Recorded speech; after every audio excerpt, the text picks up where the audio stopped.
una, medyo natatakot ako kumapit kay Pastor. Una ko siyang nakita sa Pasay. Pero nakita ko mga kapatid how he loves you and how you love your pastor and his family. At kung gaano po siya mga kapatid, kabukas ang puso po sa inyo. At kaya po ako ngayon, kanina kinakabahan, ngayon ay nawala na yung aking kaba. Purihin ng Panginoon. Praise the Lord. Manalangin niyo kami. We are really in deep stress. Halos hindi na makatulog. Kahit 2 linggo na lang. Salamat sa Panginoon. Now ay Sunday, next Sunday, then Saturday kami po ay lilipat na. Sakay naman ng aeroplano.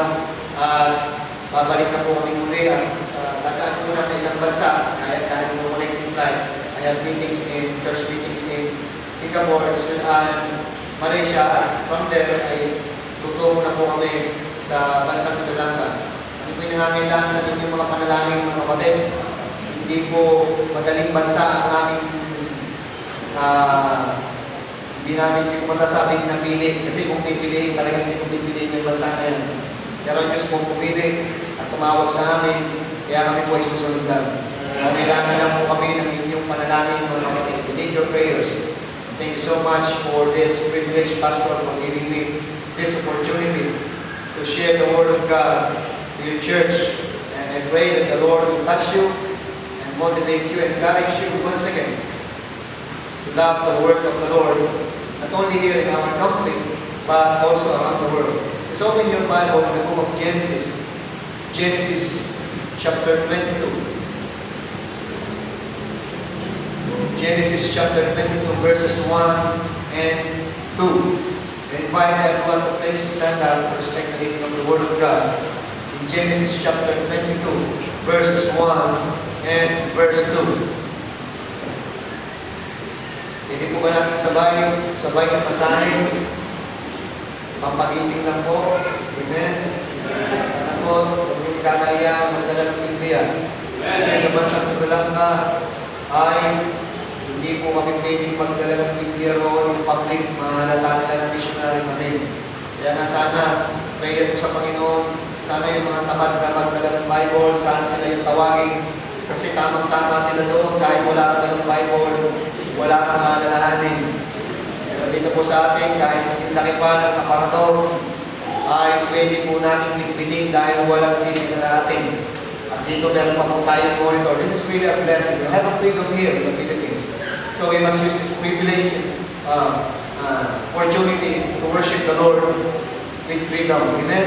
Genesis chapter 1, chapter 22, verses 1 and 2. Ready, read. And it came to pass after these days that God tempted Abraham and said unto him, Abraham, and he said, Behold, here I am. And he said, Take now thy son, thine only son Isaac, whom thou lovest, and get thee into the land of Moriah, and offer him there for a burnt offering upon one of the mountains which I will tell thee of. Let's pray. Father God, thank you so much, Lord, for this wonderful afternoon that you have given us once again. O Lord, a blessing to come to your church. Thank you so much, Lord, for the life of Pastor Bush. Thank you, Lord, for his testimony. Thank you, Lord, for his zealousness, O Lord, in serving him. Thank you, Lord, for the church here in this place. I pray, Father, that, Lord, upon their love, upon, Lord, their sacrifices, Lord, in thy word, O Lord, I pray that you please once again grant them, O God, the blessings this afternoon. The blessings that can never buy by any material things or by financial or money. Lord, I pray that please use me once again to preach thy word with power, boldness, and authority, but with love, compassion, and humility. I pray, Father, that stir up once again, Lord, their hearts, Lord, with loving souls around the world. I pray, Lord, that if there is someone who is not yet saved, I pray, Father, the Holy Spirit, convict him unto sinners, repentance, and faith towards the Lord Jesus Christ. Lord, this we ask. In Jesus' name we pray. Amen. You may be seated. Ipagpapamanin po nyo kung may nagpapractice na talaga mag-English ulit. Dahil hindi naman talaga mataas yung pinag-aralan ko. Ay kinakailangan mag-practice na muli mag-English kasi kinakalawang na dito sa atin sa Pilipinas. pagdating doon ay English medium pa rin ang ating ginagamit kasi hindi sila masyadong marunong English doon. So, naggagamit pa po ako ng interpreter. Hindi naman ako marunong din ng kanilang magsalita kasi medyo mahirap pag-aralan. Pero nag-aaral po mga common language lang yung mga napapag-aralan. So, kailangan pang mag-enhance ng theocratic or theology dialect para mas naiintindihan po nila yung Bible. Kanina, nung babasa po tayo, sabi ko kanina ay Moria. Di ba dapat Moraya? Hindi Moria kasi matangkin po kasi ako. Hindi napapatigas yung mga salita. Moria. Dapat pala Moraya. So, naalala ko, Pastor, ito yung totoong pangyayari after ko mag-preach doon sa ating gawain sa church sa Sri Lanka, ay actually wala akong microphone doon kasi hindi natin naman pwedeng marinig sa labas at double gate po tayo at sarado. Sabi po ng ating kapatid doon, after ko mag-preach yung may pinag-aralan at marunong mag-English, sabi niya, Pastor, I want to tell you something. Sabi ko, what is it? Sabi niya, when you preach, you said something wrong. What? You mispronounce the word either. It should be either. Sabi niya sa amin. Kasi yun pala sa kanila ay British English. Dito kasi sa atin, American English. Sabi ko, in the English, we learn to pronounce it as either. Sabi niya, no, it should be either. Sabi niya, if you are in Sri Lanka, you should speak in the right way. Sabi niya sa amin. So, para hindi kami magtalo, mahirap din nga pala na basta-basta lang tayo, para kailangan mag-aral talaga na maigil at maging clear yung presentation ng gospel. At yun din po ay tulong din sa akin as a missionary na mas lalo pang mag-enhance pag-aral ng mga kultura. Iba-iba po kasi. Iba-iba yung mga pronunciation din nila. Pag yung English natin, hindi nila masyadong maintindihan. Kaya you need to speak in English in a way na kanilang nakagawian para mas maintindihan nila. Otherwise, mag-iiba yung dating po sa kanila ng salita. Kaya sabi ko, okay, don't worry, I will search for it. Kaya totoo talaga sinerge ko po yan. Yun ay narinig Pastor Tan po na kaya nasabi niya rin sa camp. At ako po yung nag-search po talaga. So sa aking pag-search, may isang Pilipina teacher na sumagot ng tanong ko, what is really the right pronunciation? Is it either or either? Sabi ng Pilipina teacher, either of the to, well do. Huwag po itong nangyari, either of the to, well do. Kaya dago nalito talaga, mga kapatid. At naging tatlo tuloy. So kayo po, nasa palagay nyo. Anyway, mga kapatid, salamat sa mga kanyo. May mga ilang mga experience na sa mission field. At siguro may kwento pa ako sa inyong iba. But as the Holy Spirit takes in our this afternoon today, I would like to share to you the struggles of Abraham. I want to share to you this kind of struggle and the faith that he used, or the faith in the Lord na nakita po ng Panginoon sa kanya, mga kapatid, ay ito talaga yung dapat na pananampalataya meron tayo mga Kristiyano. Itong ganitong klaseng pananampalataya kay Abraham. At may malaking connection po ito sa ating panahon bilang iglesia, bilang mga mananampalataya. Ngayon, ito po sa ating pag-aaralan, makikita naman po natin may malinis na ginagamit ng mga preachers. Ito pong talatang ito at itong chapter na ito, especially verses 1 to 14, yung kompletong kwento ng senaryo po na ito. At napansin ko po dito, may tatlong matinding dahilan. That's why this is the title of the message this afternoon, the three strongest reasons of Abraham to disobey God's mission. Tatlong matitibay na dahilan para sa akin na huwag nang sundin ni Abraham ang komisyon o yung utos ng Diyos.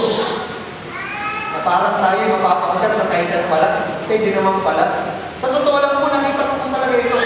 Tatlong mabibigat na dahilan na kung saan, after po ng verse 10, or before verse 10, maunawaan ko sa Abraham kung bakit hindi na niya ginawa ang inutos ng Panginoon sa kanya. Dahil nga po sa matitibay na dahilan po na ito bilang tao.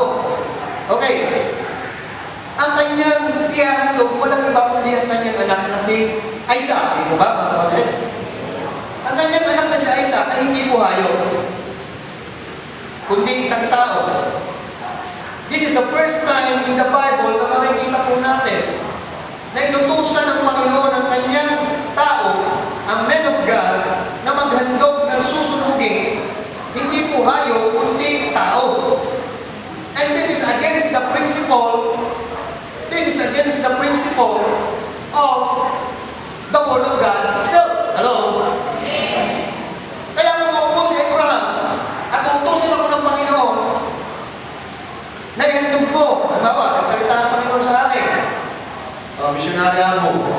ihandog mo yung anak mo na si Jeros, isa lang po yung aking anak na lalaki, 3 anak na babae. Ihandog mo yung anak mo na lalaki, bilang handog na susunugin, hindi ko po talaga masusunod ang Panginoon. Because that is against my principle. As a preacher of the Word of God, wala akong itinuro sa member o sa mga Kristiyano o sino man, sa sino man, mananampalataya, na gawin mo ito. Amen? At isa pang bagay, makita ko natin dito sa Genesis chapter 12, ang mismong salita ng Panginoon na parang kontra doon sa kanyang sinabi ng una. Hello? Pakinggan niyo pong mahilig. Pero hindi ko sinasabing mali ang salita ng Diyos. Walang pagkakamali ang salita ng Diyos. This is my point. Tingnan mo niyo sa verse 2 ng chapter 12 and verse 3. And I will make of thee a great nation, and I will bless thee and make thy name great, and thou shalt be a blessing. You see, this is the promise, the covenant of God to Abraham, that God will make him a great nation. This is not spiritual, but this is really a literal promise of God na talaga magiging malaking bansa siya. And in thy seed, sabi rito, and I will bless them that bless thee, and curse him that curseth thee, and in thee shall all families of the earth be blessed. You see, the contradiction, the seeming contradiction of the Word of God Himself and the commandment of God kay Abraham na parang kontra. Di po ba? Paano mangyayari na magiging malaking bansa sa Abraham? Kung mismo yung pangako ng Diyos na ibinigay na nga po sa kanya, ay papatayin pa niya, susunugin sa harapan ng Panginoon. Amen? Pero yung pananampalataya ni Abraham, hindi, nakita naman natin. Sinunod pa rin niya ang Panginoon. Okay, now, ano po yung connection po nito sa ating ginagawa po ngayon? Bakit kailangan natin ng ganitong klaseng pananampalataya? Tingnan po ninyo. Sa Galatia po. Galatians. Are you still there? Galatians chapter 3 verse 14. That the blessing of Abraham might come on the Gentiles through Jesus Christ, that we might receive the promise of the Spirit through faith. Ito na mga kapatid, alam niyo yung connection na yan, ang blessing na sinabi ng Panginoon kay Abraham, dumating na po sa atin sa pamamagitan po ninyo ng Panginoon sa Kristo. Di ba tayo ay Gentiles? Hindi po tayo mga Hudyo. Dumating ang blessing na yan sa pamamagitan po ng Panginoon sa Kristo na siyang galing sa lahi ni Abraham. Amen? Verse 16, Now to Abraham and his seed, where the promise is made, he saith not unto seeds, as of many, but as of one, and to thy seed, which is Christ. Okay, hindi pa pala po si Isaac yung sinasabing seed, at hindi pa yung mismo nation ng Israel. Ang sinasabing seed pala rito, na promise talaga, walang iba kundi si Jesucristo na ating Panginoon. Maliwanag na sinabi ito ni Apostol Pablo. Diyan po tayo sa verse 26. Ito na po. For ye are all the children of God by faith in Christ Jesus. Ang sinulatan niya po ito mga kapatid ay mga believers or churches in Galatia. Amen? Ngayon, yung pong mga believers po nito, pag research po natin ito, mga kapatid, pag pinag-aralan po natin ng malalim sa school or sa Bible school, hindi po ito mga Greek people talaga originally. Ito po ay mga, sila lang po ay mga tinuturing na Greek citizen. But if you trace the history of the members of the church in Galatia, they are not really originally Greek. Alam naman natin yung mga Greek, yung mga matatalinong tao, malalakas na tao, mga sikat, mayayaman. Pero sila mga kapatid, they were from the barbarians. Ito pong mga members. So alam naman natin, parang alam po yan sa Amerika, yung may black at may puti. Dito naman po sa atin, parang Tagalog at parang mayroong discrimination sa mga taga-Mindanao at taga-Bisaya. Parang ganun po yan sa history. Ngayon, dito po mga kapatid, sinasabi po ni Apostle Paul sa verse 29, And if ye be Christ, then are ye Abraham's seed and heirs according to the promise. Ibig sabihin mga kapatid, huwag mong tingnan. Sabi niya, huwag mong tingnan ang lahi ng pinanggalingan mo. Huwag mong tingnan kung sino ka kung saan nagaling, o huwag mong tingnan kung ano meron ka. Ang tingnan mo ngayon, dahil ikaw ay anak na ng Diyos, nakakilala ka kay Kristo, ikaw ay nagkapagmano ng Diyos. Ng blessing niya kay Abraham, supposedly lang. But because of the love of God,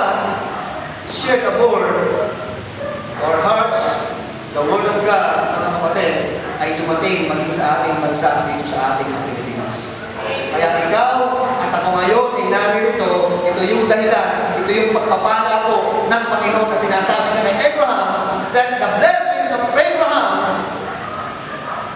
shall be our heirs, that the blessing of Abraham might come to the Gentiles, to all the families of the world, and that blessing, mga kapatid, yan po yung gospel ng Panginoong Jesucristo. Hindi po yan yung mga prosperity gospel. Yan po yung salita ng Diyos.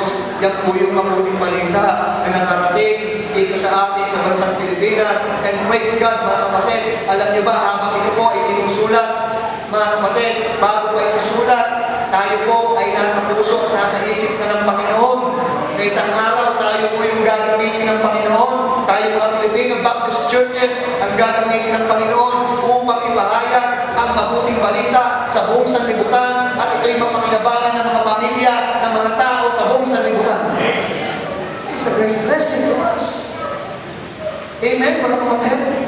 Praise the Lord. Kaya nga kinakailangan yung pananampalataya ni Abraham para mag-perform natin ito, yung pinagagawa ng Panginoon, mga kapatid, ay maging kagaya rin ng ating pananampalataya. Bakit? Ano po ba yung Great Commission? Alam na natin ito. Sabi ng Bible sa Matthew chapter 28, verse 19 and 20, go ye therefore and teach all nations. Ito po'y gasgas na ginagamit. Pero maraming Kristyano hindi pa naiintindihan. May ibang simbahan hindi pa rin naiintindihan. Ang ibig sabihin ito, mga kapatid, this is world missions. Hello? Go ye therefore and teach all nations. Mga kapatid, kung ikaw ay nasa Panginoong pag-iisip, kung tayo nasa Panginoong pag-iisip, paano mangyayari itong utos ng Panginoon na go ye therefore and teach all nations? This is a command. This is our great commission. And this commission is mission impossible. Hello? Paano ma-reach out ang buong bansa? Ang kapatid, dito pa nga lang, hindi natin kaya i-saturate ang buong Bulacan. Hindi na nga natin kaya i-saturate ang buong Marilao. Hindi na nga natin kaya i-saturate sa amin ang buong Batangas. Hindi na namin kaya i-saturate natin ang buong Luzon, Visayas, at Mindanao. Pupunta pa tayo sa Sri Lanka. Pupunta pa tayo sa iba't ibang bansa. Mga kapatid, ngunit yun ang inutos ng Panginoon sa atin. Kaya kailangan natin ang matinding pananampalataya ito. Nang sa ganun, talagang magawa po natin talaga ito, mga kapatid. Kaya nga sabi ng Acts chapter 1 verse 8, and ye shall receive the power after that the Holy Ghost is come upon you, and ye shall be witnesses unto me both in Jerusalem, both in Jerusalem, and in all Judea, and in Samaria, and unto the uttermost part of the earth. The word both means simultaneous. We must preach. You know what? I will share this here. While I'm preaching here, the Bible says, I must preach also in Samaria. I must preach also in Judea. I must preach also even unto the uttermost part of the earth. That is the commandment. Right? Ay ngayon, ako pinag-preach dito, isa lang naman ang katawan ko, paano mangyayari na mag-preach ako doon sa ibang bansa? Kaya nga po ito yung partnership. Unity ng mga Baptist churches, hindi naman tayo centralized, na bawat mga local churches, but we must be united in missions so that we can fulfill the Great Commission of God, and it requires faith. It requires faith. That's why, praise God, right now, we are partnering many missionaries. While I'm preaching here, in your front, I am also preaching in Indonesia. I am also preaching in Cambodia. I am also preaching in Vietnam. Because why? There is a missionary. We are praying for that missionary, and we are supporting that missionaries. Those missionaries. That's why I am doing the Great Commission. And I am praying to the Lord that the Lord please enlarge my cause. Please entrust to me this very thing, because this is your Great Commission. I am dreaming and planning and praying for more missionary works to be partnered with. Para sa ganon ay masagawa po ito. Masagawa namin po ito. Masagawa po natin itong Great Commission na ito, mga kapatid. Pero ang totoo, aminin natin talaga mahirap. Sa totoo lang, mahirap. At parang mukhang imposible talagang gawin. Pero kinakailangan natin gawin. Kaya tingnan po natin yung ginawa ni Abraham. Balikan po natin ang Genesis chapter 22. What is the first reason? The strongest reason of Abraham to disobey God, of his commission, God's commission. Balik tayo sa 22 po. Ang sabi po rito, sa verse 2, and take now thy son, thine only son, Isaac, whom thou lovest. Alam niyo ba kung bakit Isaac ang pinangalan kay Isaac? Alam niyo mo ba? Hindi niyo mo alam. Kasi isa hindi isa. Kaya Isaac. Okay, alam niyo na po. Amen. He loved his son very much. That is the first strong description of Abraham. There are things naturally dear to Abraham. Amen? There are things dear naturally to us.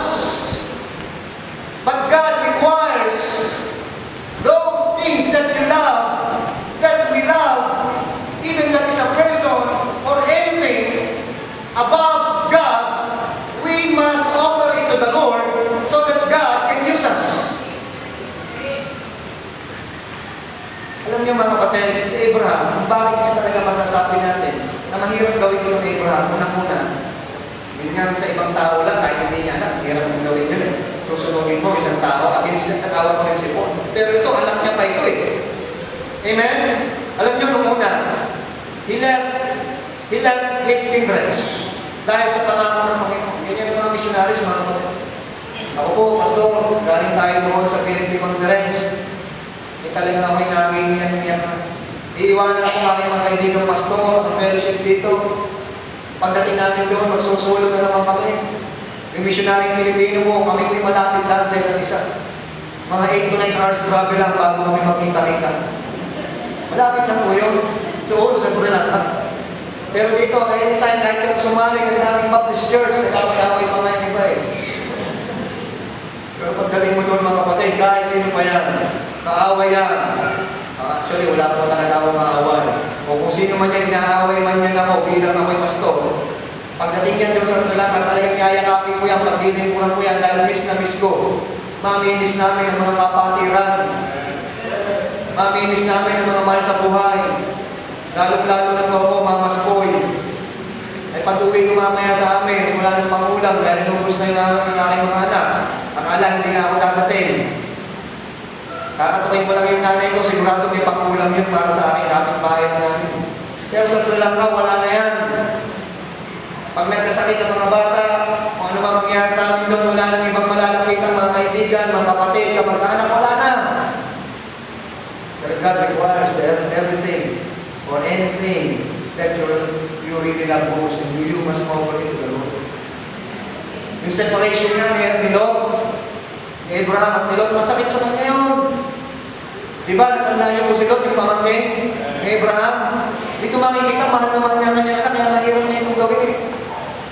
He was desiring for a son after his own bosom, from his own bosom. But you know what? Sinama niya, kanyang pamangkin si Lot. Eh si Lot ito nagmataas, humiwalay pa sa kanya, nagpunta doon. Alam niyo, masakit sa buhay natin. Ako'y naniniwala, ina-experience ang Pastor Coach. Ako'y naniniwala, pagka yung mga kapatid tayo kawala sa Panginoon, na backslide, umalis, masakit yan lalong-lalong sa inyong pastor, sa pastor. Na nawala sa gawain ng Panginoon. Siyang inaasahan ng mga kasama mo, pero sila'y nawala, sila'y umalis. Ang iba nagmamalaki pa. Hindi nila alam wala sa may pagmamalaki. Anong ginawa ni Abraham? Nung nalaman niya, nabalitaan niya ng nabihag si Lot. Yung taga-Sodoma at Gomorrah, pinihag ng maraming kaharian. Anong ginawa ko ni Abraham, mga kapatid? He risked his own life and his main servant just to redeem Lot from captivity. Kasi iniisip niya, wala na siyang anak, maaaring ito na lang yung natikira kong, di po ba? Kaya nung kanyang ginagawa si Lot, kanyang sa tulong ng Panginoon ay nailigtas niya, iniisip ni Abraham, hindi man yun nakalagay sa Bible, pero mga kapatid, naturally, Abraham was aspiring or desiring that God will come back. Dahil nawala siya anak, di po ba? Hindi pa rin bumalik. Patuloy pa rin. And then, susunugin na, bugunawin na ng Panginoon sa Sodoma at Gomorrah, nanalangin pa sa Abraham para kay Lot na may ligtas. Di po ba? Sabi ron, Lord, if there were 10 righteous men from 50 up to 10, if there were 10 righteous men, will you still destroy the land?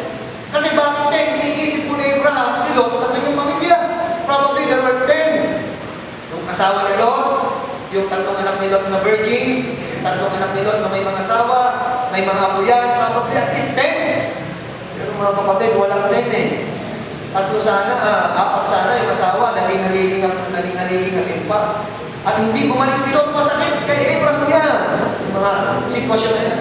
Ngayon, dumating yung time, natutso sa Abraham, talagang, kumbaga, siya ay bumagsak din sa pananampalataya. Kagaya natin, tayo po'y hindi naman si Abraham Superman. Parehas lang po tayo ni Abraham. Kaya hindi natin pwedeng sabihin, kasi si Abraham siya, no. Pag pinag-aralan natin si Abraham, marami siyang downfalls sa harapan ng Panginoon. At dumating na yung time na yun, natukso siya. At umayos siya sa gusto ni Sarah at sumipi siya doon kay, ano po pangalan ba? Yun, alam ko si, napapanood natin sa teleserye. Si Hagar pala yun. Si Hagar, mga kapatid. Ito naman si Hagar, kasi Abraham, kunyari ayaw, pero gusto naman. Ngayon, nagkaroon sila ng anak sa pagkakasala, si Ishmael. Di ba sa chapter 16 o chapter 17, sabi po ni Abraham, Lord, let Ishmael live. He's trying that the blessing of God is to give to Ishmael. Pero mga kapatid, hindi yun ang plano ng Diyos. Sabi po ng Panginoon, huwag kang mainip. Meron akong bibigay sa iyo yung pangako ko.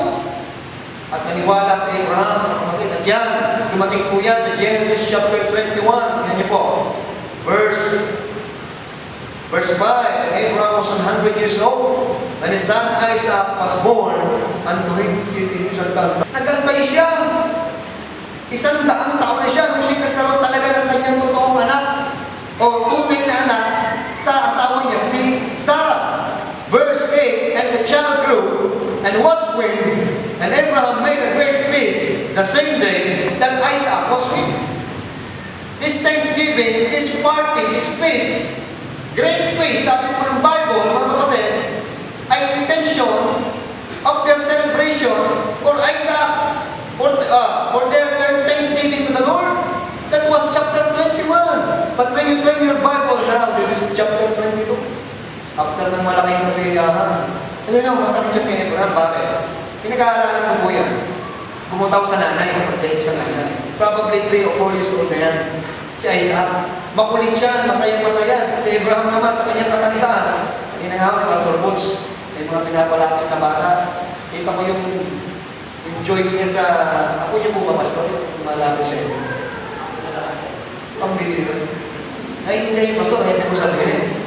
Si Abraham, kayo wala pang 100 years old, giling na tayo sa mga bata.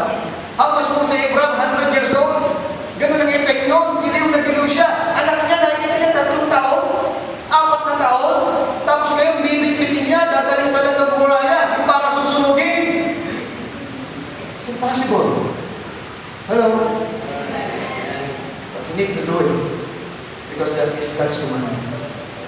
And there should be no question. You understand that? And God told me, kaya nga, idol ko si Pastor talaga yung testimony. I heard his testimony and I was really blessed.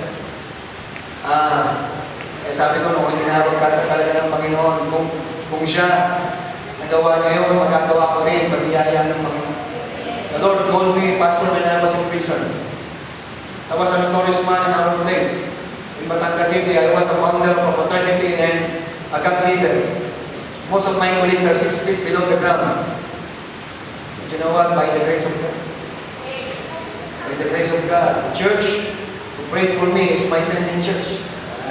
The missionary that came in our place reached my parents, and they got saved and they become a member of a local Baptist church. And they are the one praying for me. I was so blessed. My life was miserable. There was no hope anymore. Other people said, most of them said, uuwi ako sa amin nakataon at ang uuwihan ko lang 2. Cedar Cementerio, Ulungan. At praise God. In a cold prison cell. The Holy Spirit, the Word of God, keep purging my heart, keep purging my mind, and praise God, I surrender my life to the Lord when I was in prison. You know what? It was really hard for a person like me. Dahil naintindihan ko mga kapatid, pag tumanggap ako sa Panginoon, pag nagsuko ko ng buhay sa Panginoon, Mahirap yun para sa akin. Kasi magiging mabait na ako dapat. Yun yung nasa isip ko kasi nakita ko yung parents mo. At mawawala na yung aming bisyo. So, mawawala na yung aming pag-iinom lahat. Eh, member po din po tayo sa Bagang Federation. Hindi lang yun, lahat ng klase ng bisyo, mga kapatid. Lahat ng klase ng mamunduhan, mahirap mang sabihin dito sa pulpitong ito. Nakakarimarin, nakakahiyang sabihin, aminin po sa inyo, pero doon po ako galing. Ang hirap ay pagbalik, mga kapatid, na naroon ka na sa ganong klaseng kapangyarihan, sa ganong klaseng kamunduhan. Grabe. Pero alam niyo, mga kapatid, naalala ko yung sinabi ko sa nanay ko. Ang nanay ko, he was always there. Lagi siyang nananalangin sa akin. Pag dumadating ako sa amin ng madaling araw na, tahimik lang yun, nag-aabang. Nananalangin yun, nakala ko noon, parang ako ay nag-hallucinate lang, mayroong babae na nakatayo ngayon, naiintindihan mo na siya pala yun every night. Maaga, every early in the morning, nandun siya, nag-aabang sa akin magdating, at ako'y laging ipinapanalangin. At praise the Lord, noon sa loob ng bilangguan, sabi ko, Panginoon, hindi ko kaya. Wala na akong magagawa, patapon na ang buhay. Marami ng taong gustong mag-salvage sa akin. But Lord, sinusubo ko na ang buhay ko sa iyo, Panginoon. Ikaw ang maghari sa buhay ko, sabi ko sa Panginoon, mga kapatid. And if you will give me a chance, I will serve you the rest of my life. That was my prayer before when I was in prison. Pagkat wala nang pag-asa pa. Wala na po akong chance sa makalaya. Marami akong kaso, multiple cases. Pero alam niyo, mga kapatid, yung sinuko kong buhay ko sa Panginoon dati, hindi ako makatulog. Doon sa loob ng bilangguan, ng normal na oras, kasi pagka ako natutulog, baka hindi na ako magising. Pero nung pinagkatiwala akong buhay ko sa Panginoon. Una yung sinabi niyo, ma'am, kanina, pag nasa Panginoon ka, mga kapatid, yun ang pinakamaligayang sandali ng iyong buhay, meron kang kapayapaan. Meron kang tunay na kapayapaan na hindi kayang bilhin ng pera. Sabi ko noon sa gabi niyo, kahit anong oras patayin niyo na ako, nasa Panginoon. Pero puri ng Panginoon, ginising man. Alam niyo, pag-ising ko, masayang-masaya ko, nanggap ko na. Kung babiyahin man ako sa munti, doon ako ay humilingkod sa Panginoon. Yun ang nasa isip ko. Yun ang nasa puso ko na. Pero dumating yung aking tatay mo. Sabi niya, anak, naiyak yung tatay ko. Sabi niya, anak, makakalaya ka na ngayong araw nito. Akala ko pinananaginip. Pero purihin mo ang Panginoon. Ako'y nakalaya, hindi lamang po, mga kapatid, sa rehas ng bulungan, hindi ako pinalaya ng Panginoon sa pagkaalipin ng tao. Kaya po simula ng araw na yun, Pastor, kaya po tuwang-tuwa sa testimony niyo. Hindi ko alam kung alamin mo ang testimony ng inyong Pastor. Kung nung narinig ko yung mga kapatid, ako yung blessed na blessed. Hindi lang pala po ang ginawa ng Panginoon dito. Sabi ko, ako'y maglilingkod sa Panginoon kahit saan mo ako dalhin. Kaya po yung sagot ko sa inyo, kung magtatanong kayo sa akin, Pastor, bakit pa sa Sri Lanka pa? Yun po ang sagot ko sa inyo. Kasi sinabi ko sa Panginoon, kahit saan dalhin ako ng Panginoon, ako'y susunod sa iyo. There it requires faith. Pananampalataya. Kailangan isusuko mo yung pinakamahalaga sa buhay mo. I want to challenge you sa film. Hindi naman ang hinihingi sa atin ng Panginoon, hindi yung mga anak na makukulit. Ang mga bata, sasabihin ng Pastor Coach, wala na tayong pondo para sa ating susunod yung mga pinandig niyang mga gaway, ubusan na. Ay magpapakain tayo ng mga pastor ngayong December 5 po kayo, December 5. At yung mga bata niya, nakukulit, ilagay nyo na lang dito, dali nyo rito, at yan ang ating kakatayan, ihanda, papapakain sa mga pastor, papayag po ba kayo? Mga kapatid, hindi naman yun ang nire-record ng mga kapatid. Amen? First and last lang yun, yung sinabi niya. Pero ang Panginoon, mga kapatid, nagre-require sa inyo, sa bawat isa sa atin, ano yung pinakamahalagang bagay pwede mong ihandog sa Panginoon ngayon? And I want to challenge you. Praise God for this tremendous blessing. Thanks God for your faithfulness. Alam niyo, mga kapatid, ito po yung nagawa niyo na. Pero isang matinding medyo masakit-sakit na pwede niyong magawa. Na paghahandog sa Panginoon. Yung isang bagay na mahirap, yung hindi mapapakinabangan ng iglesia. Kasi bakit? Minsan yung iba nahihirapan maghandog magbigay. Bakit ka mahirapan magbigay? Bakit sasabihin mo yung sakripisyo? Ay sarili mong simbahan ito. Hello? Ang tithes ginagawang issue ng iba, ang flesh ginagawang issue. Aba, hindi dapat dahil bakit? Sarili mo itong church, amen? Yung pagbibigay natin sa ating pastor, yung kanyang pampaopera, ano mga pangailangan niya.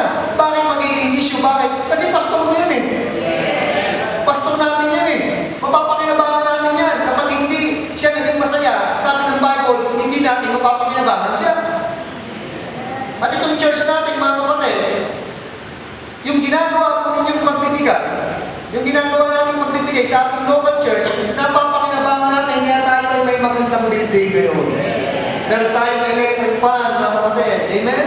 Later on, maglalagay na tayo ng mga tiles dito. Hindi pala kasama ko, kayo po. Kayo.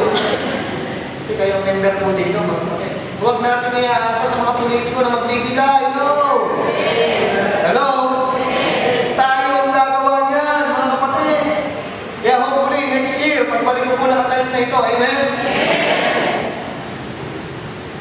Pero alam mo yung masakit-sakit na pagbibigay, yung magbibigay ka, na hindi mapapakinabangan, yung magbibigay ka sa misyon. We're going to Sri Lanka. I want to challenge you. Our God is not food. Our God is rich and He can supply everything. God wants to challenge you to give something na hindi mo mapapakinabangan sa iglesia ito. And that is for missions giving. I'd like to challenge you to give something for Sri Lanka mission for those souls. Hindi po ako mahirap magsabi sa inyo. Sapagkat ang salita po ng Diyos, mga kapatid, hindi po ito pinagnilimos. Pero tayo may nare-require, mga kapatid, na ibigay natin yung the best sa Panginoon. At mapapatunayan natin yan in missions giving. Para kaya sa akin, sa aming mga members sa church, hindi ang magpapatunay ay yung magbibigay ka sa church. We can give everything because it's our church. But if you will give something for mission, that is sacrifice. I want to challenge you. You can invest for Sri Lanka. Meron po kaming nagpe-pray po ngayon ng aming pamasahe. Mura lang naman 200,000. Hindi po kayo makagahagi. Nagpe-pray kami ng mga churches na magsusupport pa sa amin. Pero mga kapatid, hindi po ako nahihiyang sabihin ito. Dahil ako'y naniniwala, ito po yung mas magiging pagpapala pa sa inyo sa iglesia. Number 2, second strongest reason of Abraham to disobey God's mission. You can find that in chapter 22, verses 1. Behold, here I am. Sabi ng Panginoon, Abraham, and he said, behold, here I am. Verse 2, and he said, take now thy son, thine only son Isaac, whom thou lovest, and get thee into the land of Moriah. Okay, jump to verse 3. And Abraham rose up early in the morning. Verse 4, then on the third day, Abraham lifted up his eyes and saw the place afar off. For the sake of time, jump to verse 10. And Abraham stretched forth his hand and took the knife to slay his son. You know the second strongest reason of Abraham? Bukod pa po sa he loved his son very much. Number 2 is he had a lot of time to change his mind. Alam ko po kanina na-challenge tayo Amen? Na-challenge na tayo ng mga preaching ng ating pastor, ng mga speakers. And most of the time, tayo malapit sa unahan. Like Abraham. When God called Abraham, Abraham said, behold, here I am.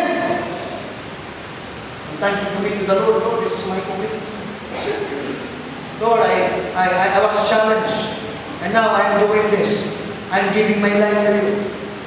Yung iba sa inyo po, mga kapatid, na-challenge, magsusuko ng buhay para mag-Bible school.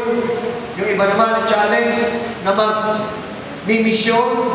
Yung iba na-challenge na ganito, magbibigay ako para sa gawain ng Panginoon. Pero mga kapatid, nato na. Pag nandiyan na yung consequence, o nandiyan na mga kapatid, yung talagang dapat mag-gawin, sometimes nagdadalawang isip. Magbabago ng isip dahil doon sa sitwasyon. Tingnan niyo po ha, Land of Moriah. Pag-aralan natin ng konti, Bible study lang tayo. What is Land of Moriah and where is the Land of Moriah? The Land of Moriah is more than 3 days journey, right? If you were Abraham, will you ask God? Don't you ask God that, Lord, bakit sa Moriah pa? Malayo yun eh. Wala pa naman mga jet plane noon. Wala pa naman mga kotse na kagaya natin po ngayon. Wala pang transportation na kagaya po meron tayo ngayon. Ang dala po nila, asno. Diba? Camels. More than 3 days journey, pwede namang sabihin na Abraham, Lord, dito na lang po kami. Sa tabing bahay namin, dito ko na lang ihahandog. Unang-una, mahal niya, kanyang anak. Anak niya yung ihahandog. Bakit pwede naman na madalian na lang para wala na yung sakit kagad? Eh, nakuha niyo po ba yung ibig kong yung points mo? Pwede naman dito na lang, bakit sa Land of Moriah ba? 3 days journey, kaya na po ikaw tanong, sabi po ng iba. Isa nang natatanong ko, yung ibang mga Kristyano magtatanong sa missionary o yung ibang mga pastor nagtatanong. Eh, Brad, Pastor, bakit makaayos-ayos ang lagay ninyo rito? At bukod dyan, napakarami pang dapat maabot dito. Bakit makapapunta sa Sri Lanka? Alam nyo, sagot ko sa kanya, basahin yung Genesis chapter 22. Sabi ng Panginoon, Land of Moriah. Wala na tayong pakialam kung saan ka tinatawag ng Diyos. Kung saan ako dinadala ng Diyos. Kung saan matatawagin ng Diyos. Ang Diyos po, kung nakakaalam at nagdalagay kung saan tayo tinatawag. Amen? Hindi rin tayo namimili ng sinasabing strategic. Eh kung strategic, hindi talaga ako pumunta sa Sri Lanka, hindi talaga strategic yun eh. Sino maniniwala sa atin? Hindi naman sila naniniwala sa Diyos. Hindi naniniwala sa Bible. Anong strategic doon? Walang strategic doon, pero doon tayo tinawag ng Panginoon. Kailangan lang natin pagkaisahan, magpanalangin na, at pagtulungan sa gawain mo ng Panginoon. 3 days journey. Sa 3 araw, mga patay sa paglalakbay, nagluluha, nagdurugo ang puso ko na Abraham. Gusto ko makita sa inyo, because of your commitment, because of our commitment. Mga kapatid, talaga magdadalawang isip ka.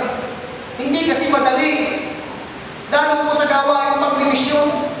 So pagkat the Lord is not worthy, listen to this, if we will understand this, we must hear this, listen to this carefully.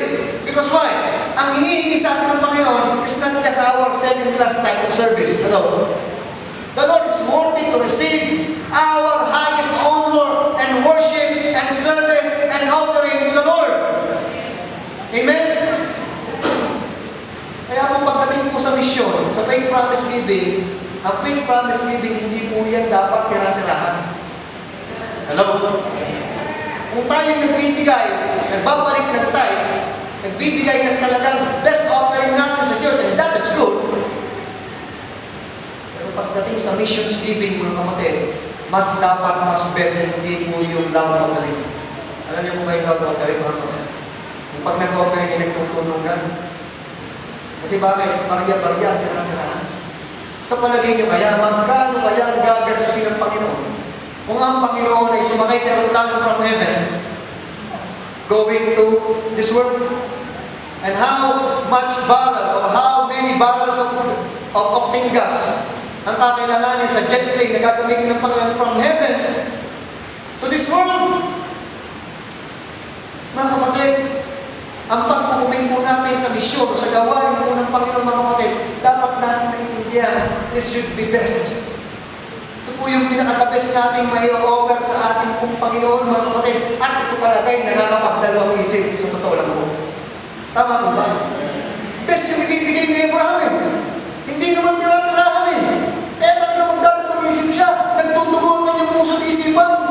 Alalahanan pa lang, na sa 3 araw na maglalakbay, sa 2 araw, makunawa ko pag binasa ko, and Abraham went back and did not do his promise to the Lord. Unawaan ko eh. Ngayon, kaya lang, minsan naman siya, hindi natin maintindihan.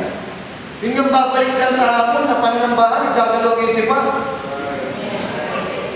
Hello? Amen? Hindi naman 3 araw, nilalakbay eh, papunta na simbahan, nagdadalawang isipan. How much more, mga kapatid, this is a great commission. This is great. And God wants to understand everything about His great commission. Ito po hindi isang ordinaryong gawain na. This is really great. Amen?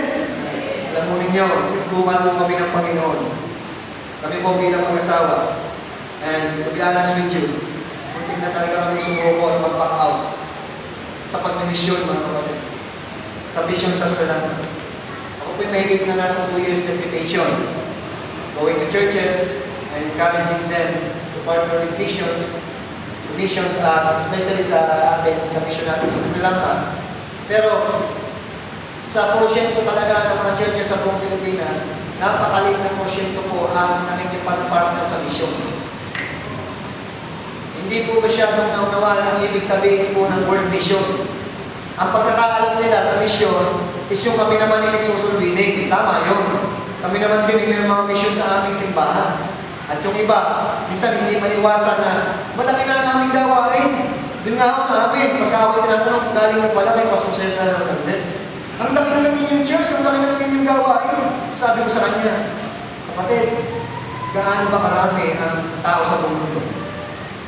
7.2 billion people. Tingnan mo, sasabihin mo malaki na ang aming gawain. Ni 0.01% hindi pa namin naabot sa prosyekto ng tao yan sa buong mundo. Ngayon, paano masasabing malaki ang isang gawain? Dahil sa property niya ay 510,072,000 square kilometers ang buong sanlibutan. Ang aming property ng aming local church, mga kapatid, wala pa sa 0.01% ng property na sinasabi dyan sa buong sanlibutan. Paano masasabing malaki? Masasabi mo lang malaki ang isang gawain kung naabot na niya ang buong sanlibutan. Kaya nga, walang makakapagpulang ng simbahan, mga kapatid. Alam mo ninyo, kami sinubukan ng Panginoon. Yung aking pong asawa, sabi niya sa akin, gusto niya na makatulong sa akin para makabalik kami ulit sa Sri Lanka. Kasi yung sitwasyon po doon, nabanggit ko na po kay Pastor kanina, wala kaming missionary visa. Underground doon, kaya kailangan may ginagamit kami mga phone. But sa Sri Lanka po, unlike other mission field, hindi po nila ina-accept, kagaya sa China o sa Vietnam, ang mga English teachers. Medyo mataas ang standard nila, ang bibigyan lang nila ng family visa doon, o yung tinatawag mo na residence visa, para makapag-mission tayo secretly, kasama yung aming pamilya, ay kailangan yung mga matataas ang posisyon sa kumpanya o sa sponsor na kumpanya, kagaya halimbawa, kailangan kang maging direktor o isang consultant. Yung wife ko po, siya po experience na po, ang kanyang experience ay managerial position. But pagdating sa potential, kulang siya. Eh lalo naman ako, may graduate ng internship at lumintar, hindi pwede. Hindi ko pwede ipakita yung aming certificate galing sa loob. Lalo hindi tayo makakapasok. Ngayon, sabi niya, ako na lang gagawa ng isang paraan ito sa tulong ng Panginoon. Magre-review ako ng CPA Gold Exam. Recently lang po yun, mga kapatid.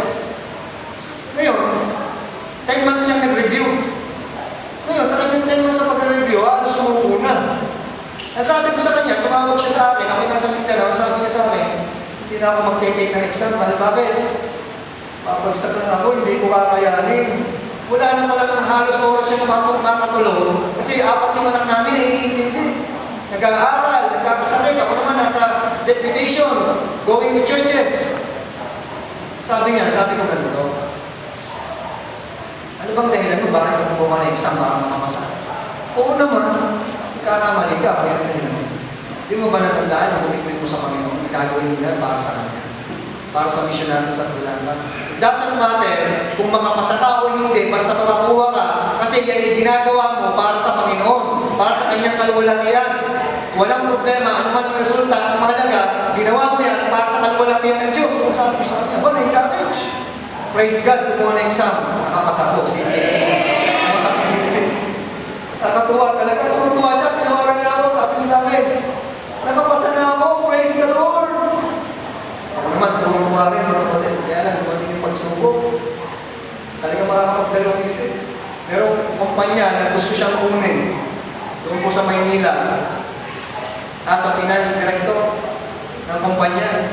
At inalok po siya, mga kapatid, ng $2,000 sa pag-start niya sa 3 months at dadagdagan ang sweldo after 3 months plus company bonuses. Ay sino kaya hindi magdadalawang isip mo? May kahit ko ako, parang may ibang doktrina ko eh. Kaya pag-uwi mo dito sa amin, sa Batangas, sabi ko, sige nga, baka yung malawag mo ng buhay.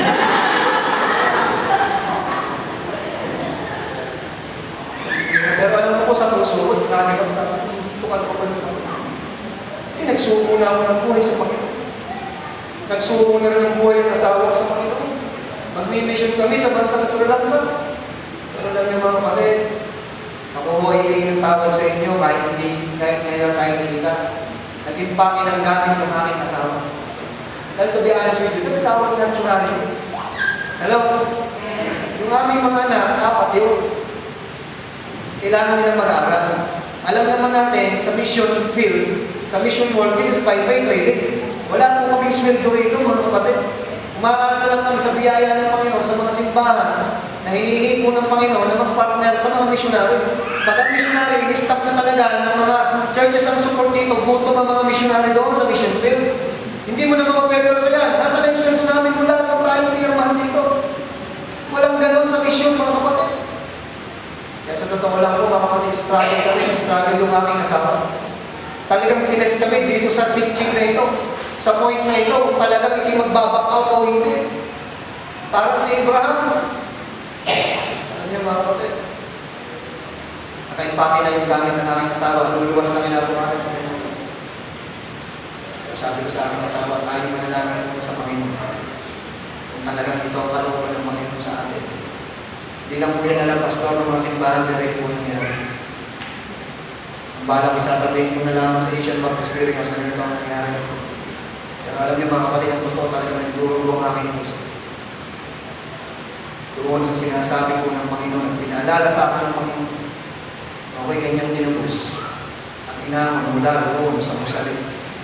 Mula doon sa katitingan. Tanda ko yung aking manalanan kahit sa katawagin ng Panginoon ay susunod sa akin. Okay, nananalangin nga Panginoon. Nananalangin kami. Panginoon,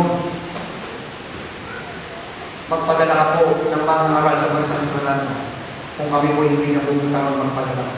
Habang nananalangin po ako ng ganyan mga kapatid, nag-iiyakan kami na iisang malayong sinasabi ng Panginoon sa aming puso. Huwag kang magdalawang isip, huwag na natakot sa mga ganyan. Pagkatapos ang aming prayer, may ginawa ko. Iyakap ako ng aking asawa, umiiyak siya. Ako na yung umiiyak din. Sabi ng aking asawa, hindi na ako tutuloy magtrabaho sa Manila. Sasamahan kita, magbibigod tayo sa mga. Pray po, Panginoon, mga kapatid, naibsan mo ako. Kung aking bigat na dinadala, dahil baka ayaw mo nangyari, na parang pinipilit ko lang yung wife ko. Pero siya rin pala mga kapatid, yung talagang matindi, yung panawagan ng Panginoon sa kanila. At yung aming mga anak, nag-aaral po sa school, dito sa atin, sa secular. Sila yung mga honor students. But they willing to give up. At ngayon po, nag-resign na po sila sa school. Give up nila. Kaya po masakit sa akin mga anak. Mga kaibigan, iiwan ng eskwela.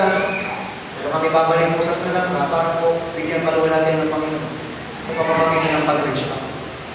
I was given the chance to go to preach po sa Muntinlupa, sa Bethel Baptist Church sa Muntinlupa. Hindi po doon sa Muntinlupa, sa labas, sa National Prison, sa Maximum Unit. Dahil burden ko po yan, isa po yan sa aming burden ng prison ministry kasi dyan ang galing. So, I challenge the brethren in the Maximum Unit. May mga kapatid na rin po tayo po. Pero sila, isa napapansin ko, pag pumunta ako doon, parang malungkot, lalo ngayon, pag December, yun sabi ko sa kanila, hindi dapat malungkot eh. Bakit? Kahit narito kayo sa loob, ang sentensya ninyo, 12 beses, 12 times. 12 beses na life sentence, hindi ka dapat malungkot, dapat maging masaya.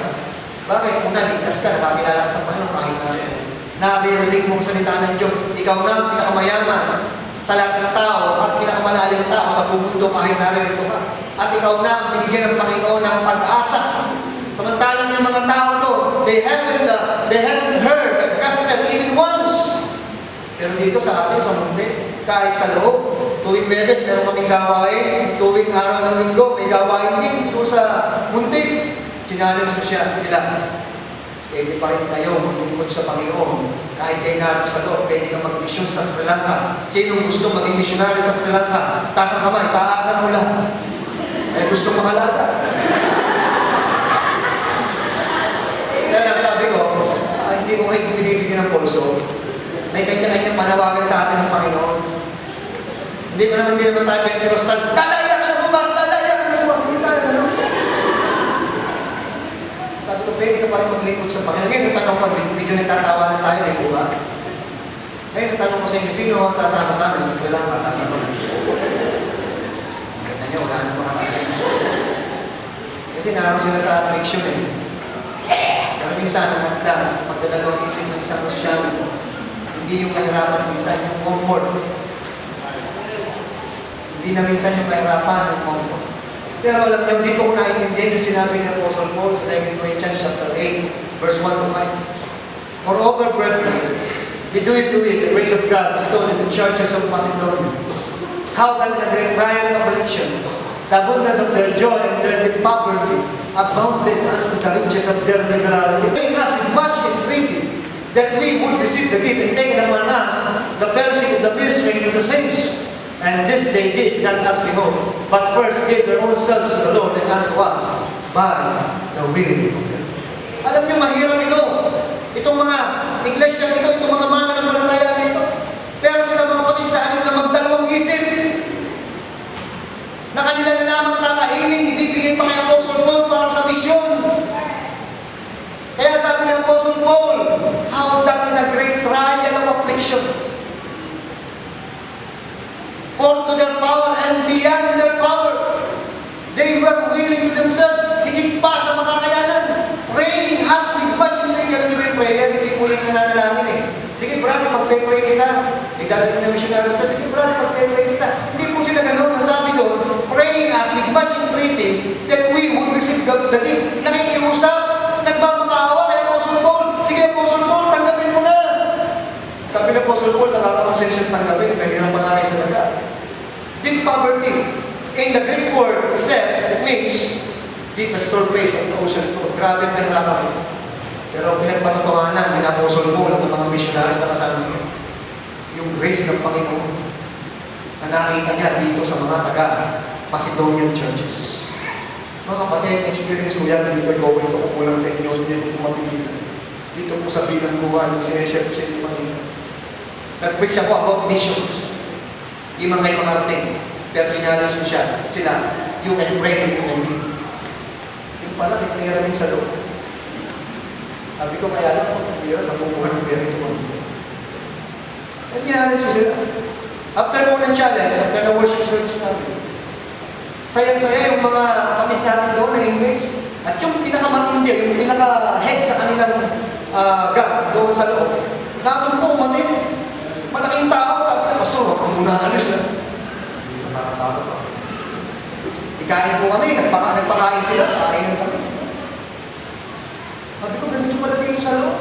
Pagka talagang hindi po ng bahan ng puso ng mga tao, kasi bakit pwede na nilang hindi pakain mo sa amin?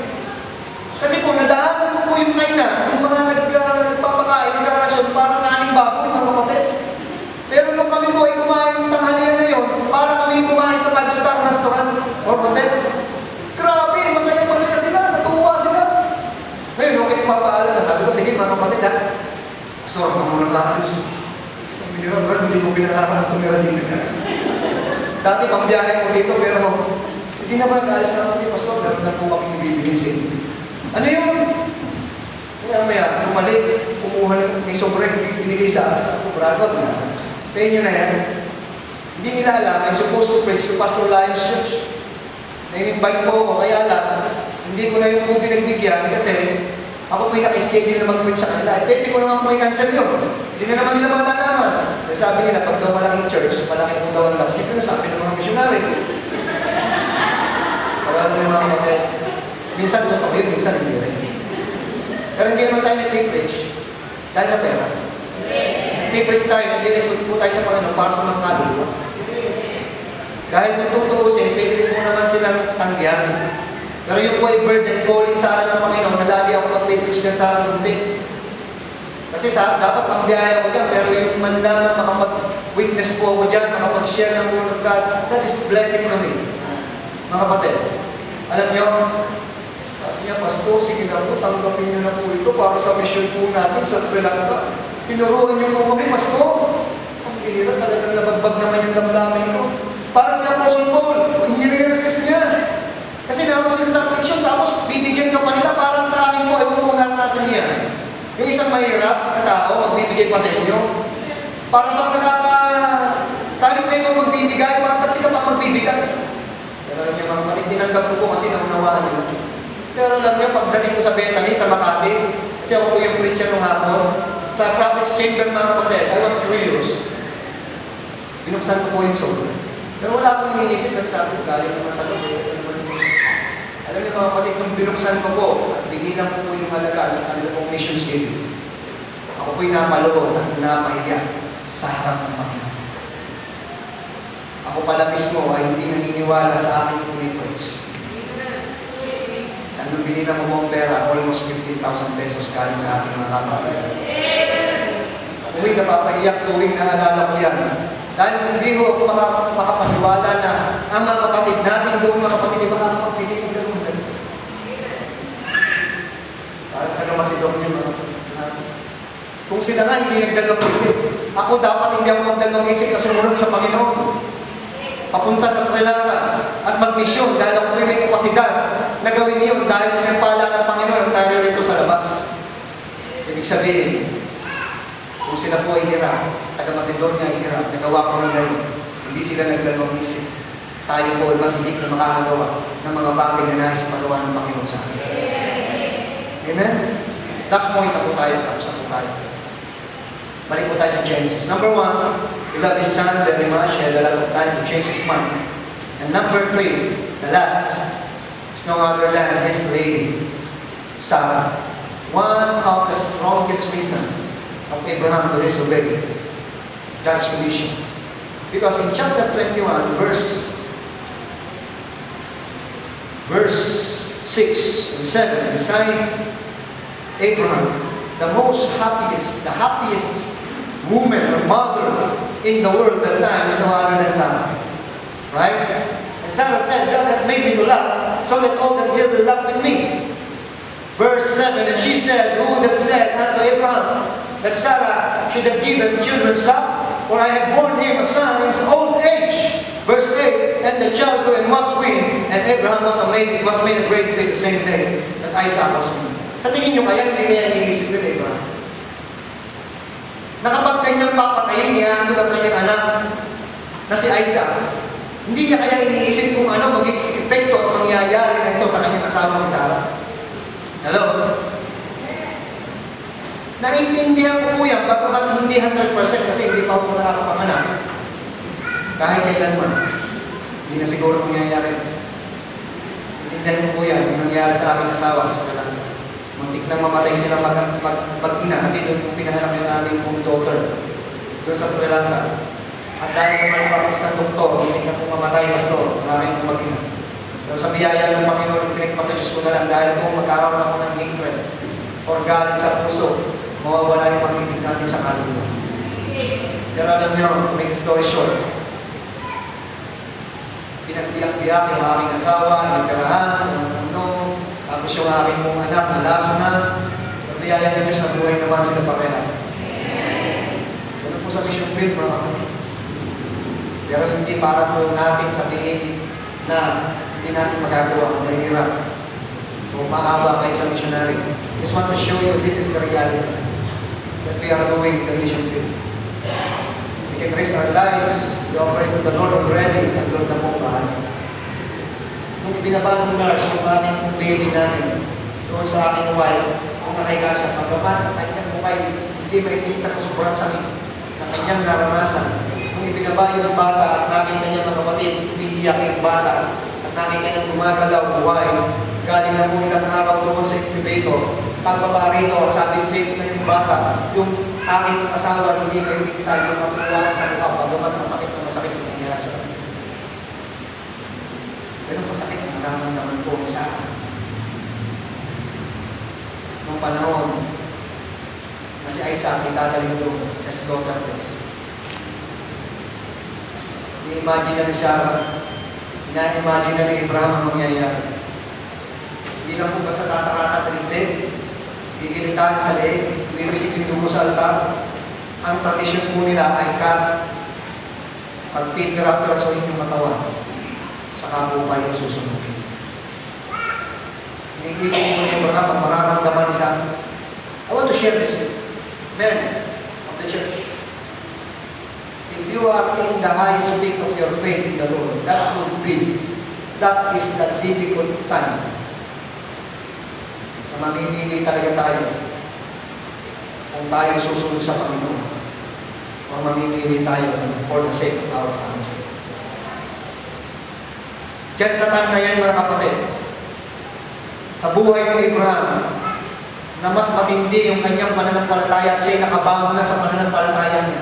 Diyan mas lalong mahirap sumunod sa Panginoon because of his family. That is the greatest trial that could ever have ng isang lalaki po ng Diyos. Parang po yung sumisimbolo ng iglesia. Marami pa nga kaming pagkaragasusan sa church. Marami kaming activity sa church. Marami kaming ginagawa sa church. Meron pa kaming under construction ng church. If we will give sacrificially the best for mission, what will happen to our church?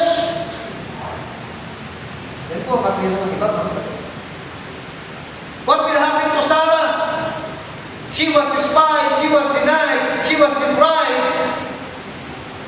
But after Isaac came, all those pains were gone because of Isaac. You know what? In the account of Hebrews, and even in Genesis chapter 22 verse 10, Abraham was determined to slay his son. But Hebrews said, Abraham believed that God will raise Isaac from the dead. Kaya sabi niya kung sa mga bataan niya, babalikan namin kayo. Kasi naniniwala siya, papatayin pa rin niya kanyang anak, oo, pero muling bubuhay ng Panginoon.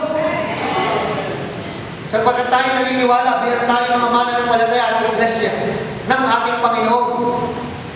Naniniwala tayo sa sinabi ng Panginoon, ang mawala ng buhay, alang-alang sa salita ng Diyos, at sa akin ay siyang magkakameron nito, inasabi ng Panginoon. Kaya nga naman, kung nakita natin, sabi ng Panginoon, Teka, Abraham, tigil mo! Stop! You did not withhold thy son from me. There was a ram caught in the titik. At yun po, in-offer ng Panginoon ni Abraham instead of Isaac. Na nagpipicture mga kapatid, hindi po si Isaac ang ultimate sacrifice, no other than the Son of God, the Lord Jesus Christ. Amen? Alam niyo, binabasa ko ito mga kapatid. Kulang pa pala, hindi pala pwedeng itapat kung anumang sakripisyo ang pwede natin ibigay o pwede natin gawin sa Panginoon. Sapagkat mismo siya, mga kapatid, ipinakita niya ang dahilan. Walang mabigat na dahilan na itatapat sa dahilan ng Diyos. Kaya na lamang ang kanyang pag-ibig sa ating lahat. Hindi niya po ang kanyang pagkakunan. Pamamatay sa kusang alba. Pang hindi tayo mamahan. Hindi magkaroon ng buhay. Nawalan mo na. I would like to read this verse to you. Dito po tayo magtatapos. Akala kasi natin, kaya ito ay ginagawa ng Panginoon, akala ng iba. Mahirap para sa Diyos. Bakit ang mga missionary kaya nag-deputize? Bakit kinakailangan na mag-raise ng support? Mag-raise ng partnership? Bakit ang ating simbahan, kalimitan at iba under construction? Bakit kinakailangan mag-raise ng budget sa church? Mahirap ba ang Diyos natin? Mga kapatid, hindi yung mahirap ang Diyos natin. Tinanong natin ito, basahin natin ito, Revelation chapter 7, verse 7. Dito ko ipapakita sa inyo mga kapatid. Revelation chapter 7, verse 9 and 10. After this I beheld, and lo, a great multitude, which no man could number, of all nations and kindreds and people and tongues, stood before the throne and before the Lamb, clothed with white robes and palms in their hands, and cried with a loud voice, saying, Salvation to our God, which sitteth upon the throne, this is the future, our future. Hindi pa po nangyayari yan. Pero sinigurado na ng Diyos sa atin na yan ang mangyayari sa langit one day. Na doon, ikaw at ako, makakasama natin ang lahat ng mga taong naligtas, galing sa lahat ng bansa, lahat ng lahi, lahat ng wika, lahat ng klase ng tao. Isinulat na yan, mga kapatid. Kaya kung hindi ka man mag-commit ng buhay mo, kung hindi ka man magbigay para sa gawain ng Panginoon, kung hindi ka man sumunod sa Panginoon, kung hindi ako sumunod sa Sri Lanka, mga kapatid, mangyayari pa rin yan. Ngunit iba ang gagamitin ng Diyos. Ibig sabihin, yung pribilehiyo na tayo gamitin ng Panginoon at yung mga reward, yung mga blessing na dapat sa ating mapapapunta, sa iba mapapabigay. Sapagkat malilit ka sa mga kaluluwang yan, hindi magic. May mga missionary, may mga mangangaral na pupunta sa mga yan dahil sa mga binigay natin, dahil sa ating mga offering, sa may promise giving, maabot dyan mga kapatid. At isang araw sa langit, kakamayan tayo dito po sa Marilao Bible Baptist Church, ang mga taga Marilao Bible Baptist Church, kakamayan tayo ng mga taga Sri Lanka, sasabihin nila salamat sapagkat ikaw ay nagbigay. Yan po mga kapatid, ang greatest investment, hindi lamang dito sa lupa, kundi po sa langit, pagmasawalan hanggang tayo lahat ng tayo.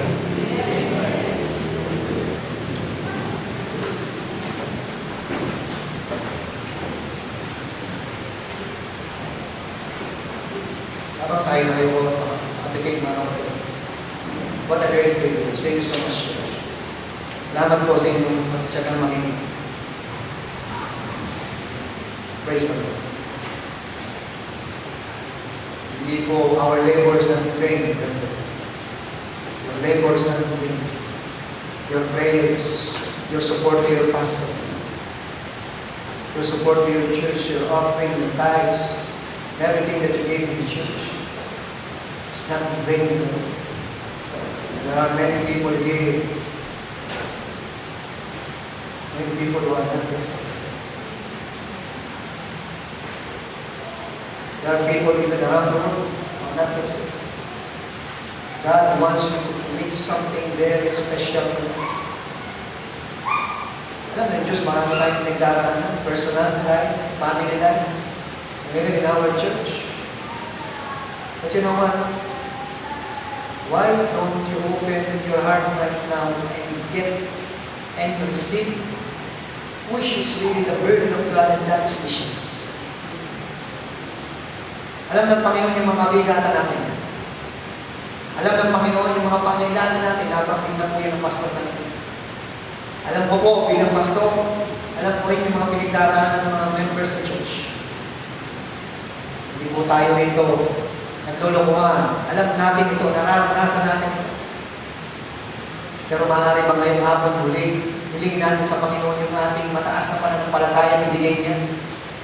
Ibigay niya sa atin sa pamamagitan mo ng inyong pagkukumit sa Panginoon ng very special thing.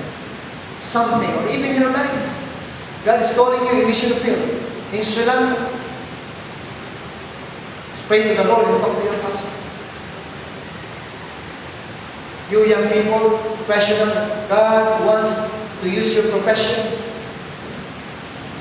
Surrender to the Lord. And if you want, if God is talking with you right now, I want to give something for Sri Lanka mission. Commit it to the Lord. Even, masakit ito sapagkat meron tayo rin mga pangunan. I want to challenge you this afternoon. Hold first God's burden, and God will carry your burden. So bow down our head and pray. And God Pastor Bush to lead us.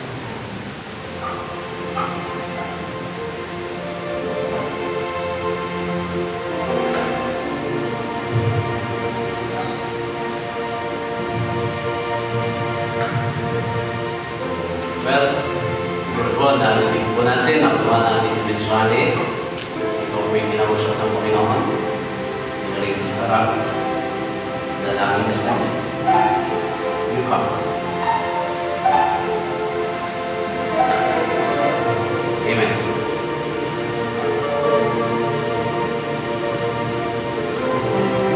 Pero kung gusto ilapit sa Panginoon, now is the time. We can come to the altar. Come to God in prayer. whatever request, whatever the desire of your heart, you come. Dalangin mo sa Panginoon, Lord, ito po ang desire ko sa aking puso. Nilalapit ko po ito sa iyo.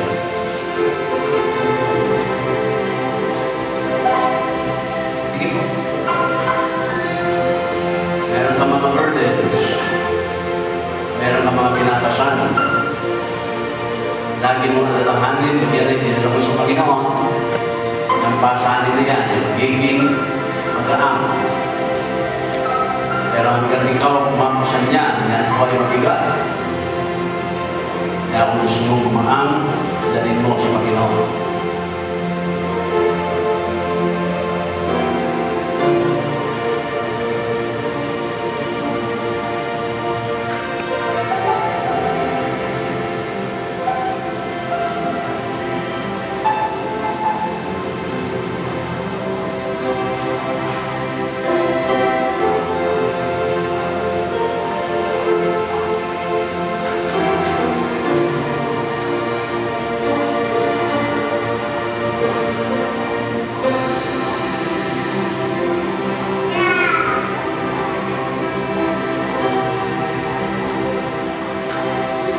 Pagpala ng Diyos, salamat po muli